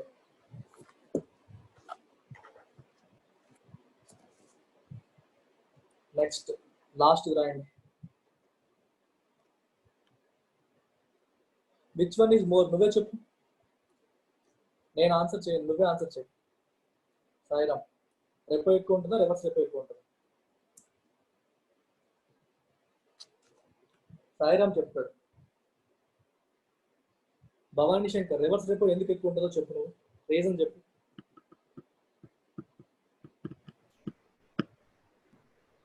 సార్ మామూలుగా రెపో అంటే reserve bank of India banks కి ఇస్తుంది కదా సార్, బ్యాంక్స్ ఆర్బీఐకి ఇస్తుంది డబ్బు ఇచ్చినందుకు. సో రివర్స్ రెపో కాబట్టి కొద్దిగా దాని మీద ఎక్కువ ఉంటుందని ఎక్కడ చదివినట్టు సార్, నాకు పెద్ద ఐడియా లేదు. అదే పెద్దగా ఐడియా ఎందుకు ఉండాలి? ఆలోచించు, ఎందుకు మెమరైజ్ చేయాలి? నీకు తెలిసిన ఇన్ఫర్మేషన్ బట్టి ఆలోచించు. బ్యాంక్స్ అప్పిస్తున్నాయి కదా సార్, నార్మల్ గా రెపో రేట్ అనేది లీస్ట్ అన్ని నేను క్లాస్ లో చెప్పారు, లీస్ట్ రెపో అయి ఉంటుందని చెప్పి ఇంట్రెస్ట్ రేట్స్ లో. మెమరైజ్ చేయొద్దు, రెపో దాని మీద ఎక్కువ ఉంటుంది కదా. మెమరైజ్ చేయొద్దు, అప్లై చేయి. What ever you learn now apply it. ఆలోచించు, కామన్ సెన్స్ వాడు, నువ్వే చెప్పు. ఆలోచించు ఒకసారి. యశోద, ఎందుకు రెపో రేట్ ఎక్కువ ఉంటుంది రివర్స్ రెపో కంటే? సార్ రెపో రేట్ అనేది అంటే బ్యాంక్స్ కి అప్పు కావాలి కాబట్టి వాళ్ళు ఇంట్రెస్ట్ పే చేయరు సార్ ఎక్కువగా. బ్యాంక్ అక్కడ రివర్స్ రెపో రేట్ లో ఏం చేస్తుంది, డిపాజిట్ చేస్తుంది కాబట్టి ఎక్కువ అమౌంట్ ని ఎక్స్పెక్ట్ అని. మనం ఇప్పుడు సపోజ్ ఒక డిపాజిట్ చేస్తాం అనుకోండి సార్, ఎక్కువ ఇంట్రెస్ట్ రాదు సార్. అదే అప్పు కావాలంటే ఎక్కువ ఇంట్రెస్ట్. రెపో రేట్ అనేది బ్యాంక్ కి అవసరం, నువ్వు అవసరం అయినప్పుడు నువ్వు అప్పు తీసుకుంటున్నావు, అది repo rate. It is like A loan. Reverse repo అనేది ఇట్స్ లైక్ ఏ డిపాజిట్ కదా. రిజర్వ్ బ్యాంక్ డబ్బు అవసరమని అడిగింది కమర్షియల్ బ్యాంక్. ఆలోచించండి ఒకసారి, అందుకే కామన్ సెన్స్ వాడని అంటున్నాను. రిజర్వ్ బ్యాంక్ డబ్బులు అవసరమా? కావాల్సినంత ఉంటుంది దానికి. వాళ్ళకి కమర్షియల్ బ్యాంక్ ఎందుకు ఇవ్వాలి? వీడికి డబ్బులు ఎక్కువైపోయి ఖాళీగా ఉంచలేక మీ దగ్గర డిపాజిట్ చేసుకుంటాను అంటున్నాడు. డిపాజిట్ చేసినందుకు రిజర్వ్ బ్యాంక్ ఎంత ఇచ్చేస్తుంది? ఎక్కువ ఇస్తుంది ఏంటి? తక్కువే కదా ఇస్తుంది ఎప్పుడైనా. Repo rate is always less than reverse repo rate is always less than repo rate. అది కామన్ సెన్స్. అది ఏది పెద్దది రెండిట్లో? ఆర్బీఐ పెద్దది. ఆర్బీఐ డిపాజిట్ల మీద తక్కువ ఇస్తుంది, లోన్ల మీద ఎక్కువ తీసుకుంటుంది, అంతే కదా. నేను అదే అంటున్నాను, you have to apply the knowledge you have. Yashoda చూడండి ఎంత బాగా చెప్పింది, అలా అప్లై చేయాలి. అంటే ఇది సార్ చెప్పారు, సార్ చెప్పలేదనే కాదు, చెప్పని విషయాన్ని కూడా మీకు తెలిసిన నాలెడ్జ్ నుంచి మీరు ఎక్స్ట్రాపోలేట్ చేయగలగాలి. That is what I'm expecting you to do. అర్థమైందా? యాక్చువల్లీ మీరు ఒక ఎడిటోరియల్ చెప్పినప్పుడు ఈ repo rate reverse repo rate గురించి చెప్పారు సార్. ఎగ్జాక్ట్లీ. అయితే అప్పుడు రివర్స్ రెపో రేట్ ని తగ్గించారు. ఎందుకంటే దానికి రీజన్ ఏంటంటే బ్యాంక్స్ అక్కడ డిపాజిట్ చేయకుండా కమర్షియల్ కి అదే కమర్షియల్ ఏంటంటారు ఇన్స్టిట్యూషన్స్ కి అప్పు ఇవ్వడం కోసం తగ్గించారు అని చెప్పాను. అవును. Reverse repo rate reserve bank of India ఎందుకు తగ్గిస్తుంది? రిజర్వ్ బ్యాంక్ బాబు నా దగ్గర డబ్బులు పెట్టకండి, మీరు కార్పొరేట్స్ అప్పులు ఇవ్వండి, డబ్బులు వాళ్ళకి అప్పులు అవసరం ఉన్నాయి, వాళ్ళకి ఇవ్వండి డబ్బులు, మీరు నా దగ్గర ఎందుకు పెడుతున్నారు అని చెప్పి reserve bank reverse repo rate తగ్గించుకుంటూ వస్తుంది. రివర్స్ రెపో రేట్ తగ్గిస్తే ఏమవుతుంది? బ్యాంకులకి రిజర్వ్ బ్యాంక్ దగ్గర డబ్బులు పెడితే వచ్చే వడ్డీ తగ్గిపోతుంది. సో నా దగ్గర పెట్టకండి, క్యాష్ ఉంటే కార్పొరేట్ కంపెనీస్కి అప్పులు ఇవ్వండి, వాళ్ళు మీకు 15-20% ఇస్తారు, నా దగ్గర ఎందుకు పెడతారు, పెట్టకండి అని చెప్పి రిజర్వ్ బ్యాంక్ అంటుంది. కానీ కమర్షియల్ బ్యాంక్స్ ఏమంటున్నాయి, వాళ్ళకి ఇస్తే మాకు నామం పెట్టేస్తున్నారు, మాకు రిస్క్ ఉంది, మీ దగ్గర పెడితే సేఫ్ ఉంటుందని చెప్పి రిజర్వ్ బ్యాంక్ లో పెట్టేస్తున్నారు. ఇది సమస్య. రివర్స్ రెపో రేట్ మీరు ఎలాగంటే అలా అర్థం చేసుకోవచ్చు. రివర్స్ రెపో రేట్ అనేది డిపాజిట్ మీద వచ్చే వడ్డీ రేట్ అనుకోండి. బ్యాంకులు డబ్బులు ఎక్స్ట్రా ఉన్నాయి, రిజర్వ్ బ్యాంక్ దగ్గర పెడుతున్నాయి, దాని మీద రిజర్వ్ బ్యాంక్ వాళ్ళకి ఇచ్చే వడ్డీ అనుకోండి. మీరు థియరిటికల్ గా ఎలా రావచ్చు, కానీ రియాలిటీలో ఏంటి, రిజర్వ్ బ్యాంక్ బారో చేసుకోవాల్సిన అవసరం ఉందా? రిజర్వ్ బ్యాంక్ మీకే తెలిసిపోతుంది కామన్. రిజర్వ్ బ్యాంక్ ఏంటి అవసరం, it has so much cash, it can print cash on its own. Reserve Bank borrow చేసుకోవాల్సిన అవసరం లేదు. కానీ కమర్షియల్ బ్యాంక్స్ కి ఆప్షన్ కల్పిస్తుంది, మీరు నా దగ్గర పెట్టుకోవచ్చు అని. అలా పెట్టుకున్నప్పుడు కొంత మనీ, కొంత ఇంట్రెస్ట్ పే చేస్తుంది. That interest is reverse repo. Yeah, అడగండి సార్. ఎకనామిక్ స్టిమ్యులస్ కోసం రెపో రేట్ కూడా తగ్గిస్తారంటారు కదా సార్? తగ్గించారు కదా. ఇప్పుడు రెపో రేట్ తగ్గినప్పుడు ఏమవుతుంది ఒకసారి చూడండి. రెపో రేట్ తగ్గించాము, రెపో రేట్ తగ్గినప్పుడు ఏమైంది, కమర్షియల్ బ్యాంక్స్ రిజర్వ్ బ్యాంక్ దగ్గర తక్కువ వడ్డీకి అప్పు తీసుకుంటారు, అంతేనా? రిజర్వ్ బ్యాంక్ దగ్గర వాళ్ళు తీసుకునే వడ్డీ రేట్ తగ్గిపోయింది. సో వీళ్ళ దగ్గర తీసుకునే వడ్డీ రేట్ తగ్గినప్పుడు వాళ్ళు కార్పొరేట్కి ఇచ్చే వడ్డీ రేట్ కూడా తగ్గిపోతుంది. వీళ్ళకి తక్కువ రేటుకి వస్తుంది, వాళ్ళు కూడా తక్కువ రేటుకి ఇస్తారు. ఇప్పుడు వడ్డీ రేట్లు తగ్గినప్పుడు బిజినెస్ మంచిదే కదా, మనం ఎక్స్పాండ్ చేయాలి, మనకు డబ్బులు కావాలి, వడ్డీ తక్కువ వడ్డీకి దొరుకుతుంది, తీసుకుంటాడు. అందుకే సిస్టమ్ మీద హెల్ప్ చేస్తుంది, ఎకానమీని స్టిమ్యులేట్ చేస్తుంది. బికాస్ మనీ ఈజ్ అవైలబుల్ అంటే చీపర్ రైట్. అప్పు తక్కువగా వస్తే మనం అందరం తీసుకోవడానికి సిద్ధపడతామా లేదా? అప్పు ఎక్కువ ఉంది అనుకోండి, వడ్డీ రేట్ ఎక్కువ ఉంది అనుకోండి, ఇంట్రెస్ట్ రేట్ ఎక్కువ ఉంది అనుకోండి, మనం ఎలా ఫీల్ అవుతాం, ఎంత వడ్డీ తీసుకుంటాం డబ్బులు, మనకేమో బిజినెస్ అంత రాకపోతే లాస్ అయిపోతాం కదా అనుకుంటాం. అదే మీకు తక్కువ వడ్డీకి అప్పు దొరికింది అనుకోండి, సరే మనకి 8% దొరికింది, ఎంత కాదన్నా 12% మనకి రాదా మనం చేసిన బిజినెస్ మీద అనుకుంటామా లేదా? అలా అన్నమాట. సో రెపో రేట్ తగ్గించినప్పుడు సిస్టమ్ లో మొత్తం ఇంట్రెస్ట్ రేట్లు తగ్గిపోతాయి. తగ్గాలి లెక్క ప్రకారం. బ్యాంకులు వెంటనే తగ్గిస్తాయి, సో బ్యాంకులు తక్కువ వడ్డీకి డబ్బులు పెడతాయి, సో బ్యాంకులు కూడా తక్కువ వడ్డీకి కార్పొరేట్స్కి ఇచ్చే అవకాశం లభిస్తుంది. అది కరెక్ట్. అయితే రెపో తగ్గిన ప్రతిసారి రివర్స్ రెపో కూడా తగ్గుతుంది. జనరల్ గా లింక్ చేశారు, మొన్న మధ్య బ్రేక్ చేశారు. ఓన్లీ రెపో తగ్గించి రివర్స్ రెపో తగ్గించకపోవడం, రెపో కొంచెం తగ్గించి రివర్స్ రెపో ఎక్కువ తగ్గించడం. ఇంతకుముందు ఎలా చేసేవారంటే రెపో ఇక్కడ, రివర్స్ రెపో ఇక్కడ, ఎంఎస్ఎఫ్ ఇక్కడ, మార్జినల్ స్టాండింగ్ ఫెసిలిటీ రేట్, ఇవన్నీ మీకు బ్యాంకింగ్ సెక్టర్ లో చెప్తాను ఎక్కువగా. ఇది 25 BPS, ఇది 25 BPS. డిఫరెన్స్ ఇలా మెయింటైన్ చేసేవారు కరెక్ట్ గా.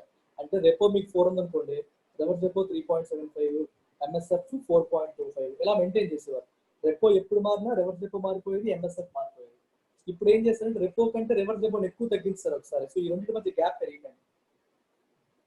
అది రిజర్వ్ బ్యాంక్ ఇష్టం, మనం ఏం చేయలేము. కొన్నాళ్ళ వరకు అలా మెయింటైన్ చేశారు, రీసెంట్ గా మార్చేశారు. మీకు చాలా చాలా డెప్త్ లో చెప్తా. బ్యాంకింగ్ సెక్టర్ వెళ్ళిన తర్వాత నెక్స్ట్ చాప్టర్ అదే. ఈ చాప్టర్ కంప్లీట్ అయిన తర్వాత ఫైనాన్షియల్ మార్కెట్స్ అంతా బ్యాంకింగ్ సెక్టర్, తర్వాత పబ్లిక్ ఫైనాన్స్. ఈ ఫైనాన్స్ కి సంబంధించినవన్నీ ఫస్ట్ చెప్పేస్తాం. తర్వాత మీకు డ్రై సబ్జెక్ట్ వస్తాయి, పోవర్టీ, అన్ఎంప్లాయ్మెంట్, అవన్నీ డ్రై. ఇవి కొంచెం ఎనర్జెటిక్ గా మీకు చాలా కొత్త విషయాలు వస్తూ ఉంటాయి, బాగా నేర్చుకోండి. అవన్నీ ఏంటంటే చాలా డ్రైగా థియరిటికల్ గా ఉంటాయి. మీకు ఇది ఎక్సైటింగ్ గా ఉంటుందని ఇవి స్టార్ట్ చేశాం.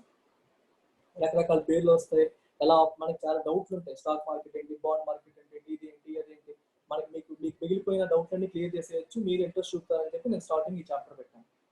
ఇది అయ్యాక బ్యాంక్స్ కి సంబంధించి కంప్లీట్ గా డీటెయిల్డ్ గా తెలుసుకుందాం. చాలా కాంప్లికేటెడ్ ఇష్యూస్ వస్తాయి, ఒక్కొక్క దాన్ని అన్కాంప్లికేట్ చేసుకుంటూ వెళ్ళిపోదాం. ఆ తర్వాత లాస్ట్ లో మనము ఈ మిగిలిన థియరీ టాపిక్స్కి వెళ్దాం. మనలో ఎకనామిక్ ప్లానింగ్ అవన్నీ ఏంటంటే ఇంకా బట్టి కొట్టాలి కొంచెం. అప్పుడు ఇండిపెండెన్స్ అప్పుడు ఎకానమీ ఎలా ఉండేది, తర్వాత ప్లానింగ్ కమిషన్ ఎందుకు వచ్చింది, ప్లానింగ్ కమిషన్ ఫస్ట్ ప్లానింగ్ అప్పుడు ఏంటి, సెకండ్ ప్లానింగ్ అప్పుడు ఏంటి, ఒక్కొక్క ప్లానింగ్ లో ఏం ఫోకస్ చేశారు. 1980s వరకు ఒకలాగా, 1990s వచ్చాక ఎల్పిజి రిఫార్మ్స్ వచ్చాయి. ఎల్పిజి రిఫార్మ్స్ వచ్చిన తర్వాత ఒకసారి వచ్చిన మార్పు ఏంటి, తర్వాత నీతి ఆయోగ్ ఎందుకు వచ్చింది, ప్లానింగ్ కమిషన్ ఎప్పుడు ఆపేశారు, నీతి ఆయోగ్ ఎందుకు వచ్చారు, నీతి ఆయోగ్ లక్ష్యాలు ఏంటి, ఇవన్నీ ఒక సెగ్మెంట్. అలాగే అగ్రికల్చర్ మోస్ట్ ఇంపార్టెంట్.